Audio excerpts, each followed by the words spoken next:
everyone, how's it all going then with this balance challenge? So if you have kind of lost your enthusiasm for balance challenge, now really is the time to jump back in and give it a go. So this week we're focusing on boat pose, and boat pose is so valuable in terms of working the core, and the stronger the core, the easier we find other yoga poses, but also the kinder we are and the more we're able to look after our backs. So getting on with boat pose, it's going to be one of those that we're back to measuring the length of time that we're spending in boat pose.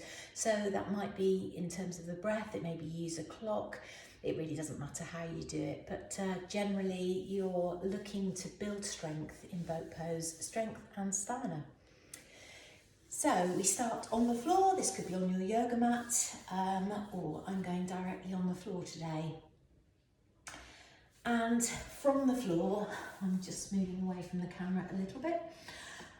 Once there, I've got a really good connection between bottom and ground, and I'm going to draw up pelvic floor muscles, draw in tummy muscles, and then with those muscles engaged, I'm going to take my hands just beneath the thighs and support those legs as I rock back, so finding a balance point on my sit bones here. I'm aiming to keep the shoulders relaxed. So often when we're doing something really challenging, we find the shoulders drift up and attach themselves to the ears, but we're aiming to keep those shoulders down and relaxed.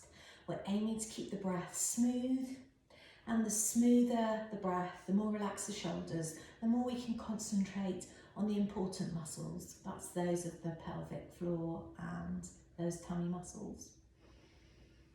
So we could stay here. This is fine. We could build the length of time we're able to hold this. But if we want to challenge ourselves, we release our arms.